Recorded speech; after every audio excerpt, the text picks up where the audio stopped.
E no primeiro derby que tivemos em 2025, a gente simplesmente viu de tudo nesse jogo maluco. Teve pênalti, teve simulação que gerou expulsão, teve chute na bandeirinha, na voadora na bandeirinha, né, na bandeirinha do Palmeiras. Pô, teve pênalti perdido do Estevão, irmão. Teve de tudo. Teve de tudo nesse clássico maluco. E eu falei do pênalti do Estevão porque é o louco que a gente vê do Estevão, que é um moleque que não costuma errar tanto.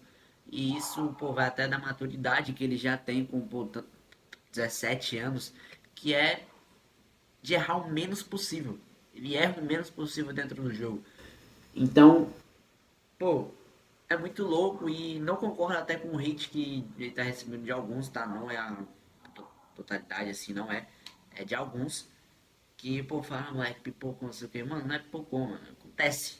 Acontece com qualquer atleta, qualquer jogador de futebol, principalmente. Acontece. É do futebol, é da vida, tá? Não é do futebol, é da vida, tá? E a gente vai falar um pouco sobre esse jogo, mas primeiro eu quero falar sobre as polêmicas que tivemos de arbitragem hoje. Eu, sinceramente, não vi polêmica nenhuma, mas vou esclarecer algumas dúvidas aqui. Vi muita gente falando muito mais da simulação, né, que não deveria ser para vermelho, né, o segundo amarelo, quer dizer, do que o chute na bandeirinha. O chute na bandeirinha, pra mim, cara, é de opinião, tá? Assim, é de sim, mano, zero opinião, totalmente opinião, o que tá na regra é o contrário do que eu tô falando, tá? Mas, pra mim, chutar a bandeirinha, tipo assim, pô, na comemoração, meio que na comemoração pra ser chegada no voador na bandeirinha, antes do Luciano, né, que isso é a regra do Luciano, efeito Luciano. Antes do Luciano eu não achava. Hoje talvez eu acho que seja um pouco de desrespeito, mas eu também não acho que pô, seja para amarelo, talvez. Mas eu só acho que seja para amarelo se pô, talvez ocasionar uma confusão muito maior, mas o que não foi o caso. Teve muita reclamação do banco do Palmeiras, do goleiro do Palmeiras também, mas não foi tanto o caso. Para mim não deveria ser amarelo, mas está na regra que chutou a bandeirinha, automaticamente é amarelo. Tem quando você tira a camisa depois de fazer o gol, automaticamente está na regra que não é amarelo? A mesma coisa com chutar a bandeirinha hoje, tá? É amarelo, automaticamente passou a ser regra depois daquela partida entre São Paulo e Corinthians, tá? Meu Química Arena. Fechou? E sobre o pênalti pra mim, pênalti, tá? Muito, muito, muito, muito pênalti, cara. Assim, muito pênalti. Muito pênalti. Muito, muito pênalti, tá? Não tenho o que falar. Não tenho o que discutir. Sobre a invasão, antes, quando eu tava vendo o pós-jogo da TNT Sports, eu pensei, cara, talvez ele invadiu, hein? Talvez o Abel esteja certo na reclamação. Mas depois eu fui ver e não tem na imagem que a gente tem, né? Que pô, tá repercutindo por aí. Não tem como você ter certeza que o pé dele estava ou não dentro da área. A regra diz que se o pé, né, do jogador do Corinthians estivesse dentro da área antes do Estevão finalizar, aí teria que voltar. Mas não dá para saber por causa da sombra do pé. Não dá para saber se ele já pisou ou se o corpo dele só está na área, mas ele ainda não pisou, ou seja, não é infração. Se ele não tiver pisado dentro da área, ele não é, coisou nenhuma regra, ele não infracionou nenhuma regra. Então, vai muito de, não é nem questão de interpretação, é o que a gente tem. E se o que a gente tem não é algo certeiro, então não tem como marcar, sabe? Não tem como o juiz anular o pênalti se não dá para ter certeza que o jogador estava com o pé dentro da área. Não tem como, tá? E, pô, eu acho que era só isso. Ah, simulação, cara. A simulação não tem discussão, irmão. Ah, mas não tava dentro da área. Não interessa, irmão. É amarelo. Se você simula... E principalmente, pô, se ele tá ali, se ele tá ali, pô, como posso dizer, no seu campo de defesa, conduzindo a bola para sair desse campo de defesa com a bola no pé, aí eu acho que se não é falta, segue o jogo, deixa o cara com a bola para progredir ao ataque, perdão, sabe? Progredir o ataque. Porém, ele estava tentando sair do marcador para gerar um ataque para o Corinthians. Então, cara, não importa se é dentro ou se é fora da área. É amarelo. E se ele já tinha amarelo que tá dentro da regra, que é o chute na bandeirinha, é expulsão. Ponto final, tá? Só pra falar sobre essas polêmicas da arbitragem, que foi mais a galera que criou essas polêmicas, que pra mim não tem polêmica alguma, tá? Agora, cara, falando do jogo, o primeiro tempo foi um amasso. Primeiro tempo, esse jogo, na verdade, pra mim, foi o melhor partida do Palmeiras até agora na temporada, tá? Melhor partida do Palmeiras na temporada até agora foi esse derby, principalmente no primeiro tempo. O primeiro tempo o melhor Palmeiras que a gente pôde ver nessa temporada, assim, sem sombra de dúvidas. O Palmeiras nesse derby ficou muito entre dois caminhos. Dois caminhos que você pode, sabe, pô, você pode ficar nesse, pode ficar nesse, naquele, sabe? Que é a efetividade e o desempenho. O desempenho do time do Palmeiras foi muito bom, cara, muito bom. Já a efetividade não, nem tanta. Eu tô aqui com os números e eu, pô, falo pra vocês, 63% de posse de bola pro time do Palmeiras contra 37 do Corinthians, 556 passes do time do Palmeiras e 338 passes do time do Corinthians. 6 faltas para o Palmeiras e 11 faltas para o Corinthians. E 9 escanteios para o Palmeiras e 4 para o Corinthians. E no minuto 62 que foi a expulsão do Roberto. Ou seja, o Palmeiras teve 34 minutos com um homem a mais. Isso também tem que se ponderar. Isso também tem que pontuar. Isso também tem que se pontuar aqui. Pô, o Palmeiras ficou 34 minutos com um homem a mais e não conseguiu aproveitar. Isso também é um ponto que não podemos descartar, tá? Não podemos descartar o lado negativo desse time do Palmeiras hoje. Desse jogo, desse derby. Mas assim, agora eu quero, antes de completar, eu quero falar de um jogador específico, irmão. Que diferença, assim, que diferença absurda. Absurda, absurda faz o Piquerez desse time do Palmeiras. O quão diferente é o Piquerez, irmão. Pra mim já era o melhor lateral esquerdo do Brasil e hoje voltando, hoje não é, claro. Hoje não é, acabei de estar de lesão, mas voltando com a qualidade que a gente sabe que o Piquerez tem, irmão, com certeza é melhor lateral esquerdo assim de a gente sabe que ele pode entregar, melhor lateral esquerdo do Brasil assim, sem sombra de Deus, irmão. Piquerez joga muita bola e a bola dele pro Maurício pro primeiro gol do Palmeiras é um nojo, um absurdo. Que bola, irmão, que bola. E como joga bola o Piquerez? Como joga bola o Piquerez, irmão? Puta merda. Como joga bola? Sério mesmo. Como joga bola. Mas completando, né? Voltando pro jogo. O Corinthians, agora falando do lado do Corinthians. Cara, não tem nem como pô, falar um cara que acho que talvez o Memphis Depay, né? Não, acho que não tem nem muito como falar um cara que jogou bem hoje no time do Corinthians, se não for o Depay, né? O Gilberto até poderia falar, mas o cara foi expulso. Foi o que fez o gol, beleza, mas foi expulso. Então, assim, o Depay, pra mim, no primeiro tempo, foi o único jogador que, sabe, tentou alguma coisa, roubou bola, deu assistência, né? Roubou a bola e deu assistência no mesmo lance por Alberto. E o Hugo Souza, que pra mim né, foi o grande personagem do jogo, né? Positivamente, o grande personagem negativamente, querendo ou não, foi o Estevam por ter perdido o pênalti. Mas positivamente, com certeza, foi o Hugo Souza. Cara, que goleiro é o Hugo Souza. Tem que estar na seleção brasileira também, tá? Alguns vídeos eu tô falando de pessoas que pra mim tem que estar na seleção brasileira. Falei do Wesley, falei, pô, do Felipe Luiz, que pra mim tem que ser o treinador da seleção brasileira. E agora falo de Hugo Souza. O Hugo Souza merece sim estar na seleção brasileira e é pra já, tá? Não sei se tem que ser titular, mas pra mim tem que estar na seleção brasileira pela fase que tá. Se é seleção brasileira, é a fase, se é o momento, a seleção brasileira é o momento, então o Hugo Souza tem que estar na baliza, né, da canarinho da seleção brasileira, fechou? Agora, cara, os números desse jogo não condizem o que foi o resultado, né? Até condizem o que poderia ter sido o resultado com o pênalti. Porque clássico é clássico. O Corinthians estava sendo amassado no primeiro tempo, certo? Pelo Palmeiras. Se fosse qualquer outro time que tivesse sendo amassado pelo Palmeiras dentro do Allianz, do jeito que estava sendo, porque foi um amasso, irmão. O time do Corinthians não tocava na bola direito. O time do Corinthians não trocava 3 passes. O time do Palmeiras numa intensidade, numa obediência tática absurda. Absurda.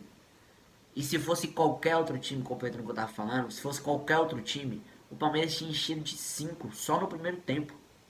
Mas é clássico, irmão. Clássico é clássico. Não, cara, você não pode errar num clássico. Você não pode errar. E errou, infelizmente, o Richard Rios. E que partida tava fazendo o Richard Rios, né? E que jogo tava fazendo o Richard Rios, inclusive. Mas acabou errando. Infelizmente, acabou errando. Sendo crucial pro resultado da partida, né? Mas, como eu disse, tava jogando muito bem. Mas acabou errando num erro crucial pro placar do jogo. Mas, como eu tava falando, do jeito que o Corinthians foi amassado pelo Palmeiras no primeiro tempo, você pode ter certeza que se fosse qualquer outro clube, irmão, qualquer outro time que estivesse jogando dentro do Allianz com o Palmeiras, irmão, teria sido um amasso, não só, como eu disse, resultado, voltando por resultado e efetividade. Não teria só um resultado. Ou não teria só um desempenho, teria sido um resultado, teria sido na efetividade. Pode ter certeza. Então, que jogo a gente viu hoje? Que derby a gente viu hoje? Que partida, irmão. Que partida. Agora, falando das escolhas do Ramon Dias, não entendi.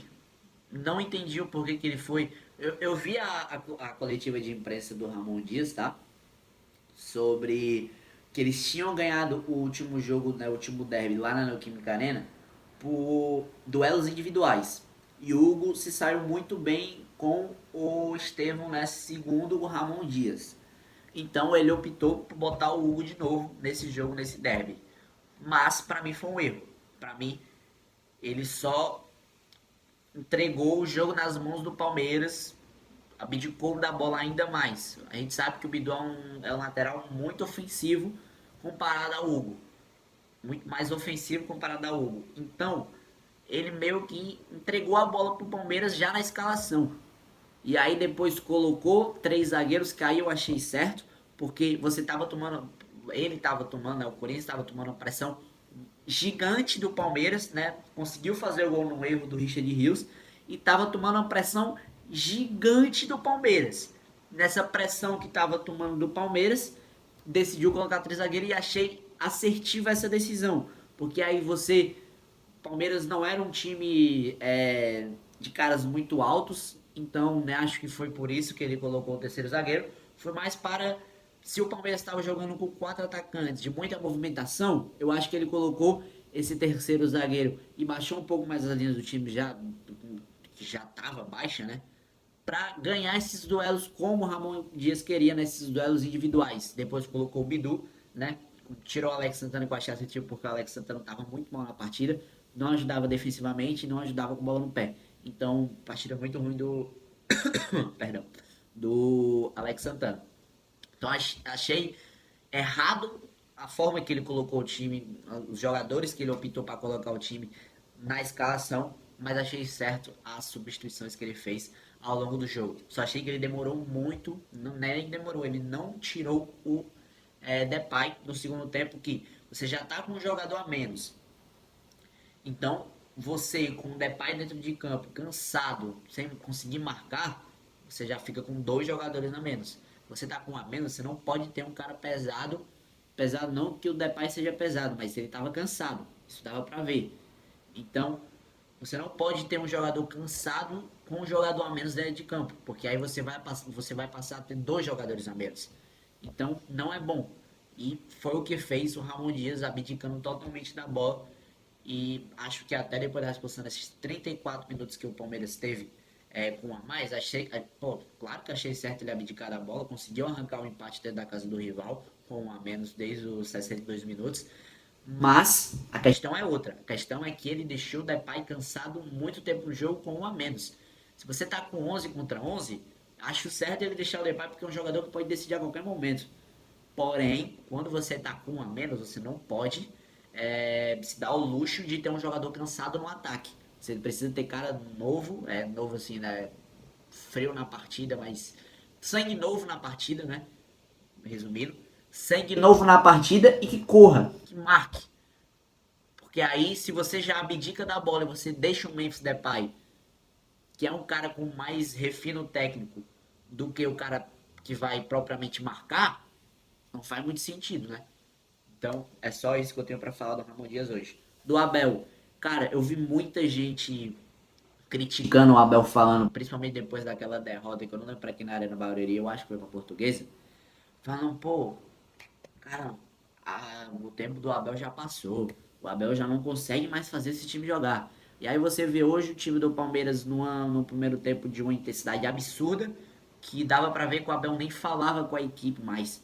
Porque a equipe fazia tudo perfeito com o estilo de jogo que o Abel propõe.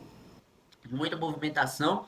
E, pô, ele coloca esses quatro atacantes sem um cara de área justamente para essas movimentações. E acho que esse formato que o Abel coloca com quatro atacantes é o melhor lado, né? A melhor fase que o Palmeiras dá a cara para esse início de temporada, né? Se tinha um lado que era um time lento, sem criatividade, o outro lado da face, né? Que é um Palmeiras com muita movimentação, que é um Palmeiras com muita inteligência para jogar, que é com esses quatro atacantes ser um centroavante. E aí, depois, né, no final do jogo, o Abel só evidencia que não tem um atacante. Quando ele coloca o Benedetti, um zagueiro, que é muito alto, mas é um zagueiro, para fazer a área. Porque ele evidencia, ele grita, ó, não tem um atacante. Vou fazer isso daqui, né, que é colocar o Benedetti para jogar, um zagueiro de centroavante, porque eu não tenho peça. Você olha pro banco do Palmeiras, hoje você não tem peça de reposição, já que você coloca os quatro atacantes para jogar de início. Então, cara, se o Veiga tá mal, era para entrar o Maurício. E aí o Maurício também já tá cansado na partida. E ainda os moleques da base, que é um derby. É muito difícil o moleque da base resolver, né? É só um cara muito diferente como o Estevão, que poderia ter decidido hoje, inclusive, cavou um pênalti. Cavou, claro, no bom sentido, porque realmente para mim foi pênalti. Então, sabe, é um elenco muito limitado em questão de quantidade de peças, questão de largura, né, do elenco. Então, assim, sabe, pra mim, o Palmeiras ele só evidencia, colocando um zagueiro de centroavante, ele só evidencia que preciso de um centroavante, preciso de peças, preciso de contratações. E ele já evidencia isso nas entrevistas, e ele evidencia isso no campo. E o time do Palmeiras grita, pô, implora, chora por reforços. E a Leila precisa olhar isso, precisa olhar com mais calma, com mais carinho para isso, olhar para o mercado. Precisa, necessita. Fechou? Acho que era isso que eu tinha para falar, tá? Sobre esse vídeo de hoje. Pô, deu 18, quase 19 minutos de vídeo. Vídeo mais longo que eu já fiz no canal, sem corte, inclusive. Tá? Então, é isso, mano. Tô gostando muito, tá? Dos vídeos que eu tô fazendo pra cá agora, tá? Sai só do Instagram, sai só do TikTok. Agora tô no YouTube agora, tá? Me segue lá no Instagram, mano. Tô colocando aqui embaixo. E me segue. Vou colocar o Instagram aqui e o TikTok aqui, tá? Me segue lá no Instagram e no TikTok que eu vou agradecer demais, fechou? Se inscreve no canal, ativa o sininho das notificações, deixa o like, tá? Compartilha esse vídeo pra todo mundo. E é isso, mano. Derby muito bom de se assistir, muito bom de se acompanhar. Espero mais derbys desse, né? Pode ter sido o último derby do Estevão, inclusive. Então, vamos ver o que vai acontecer. Vamos ver as cenas dos próximos capítulos, fechou? É isso, rapaziada. Tamo junto.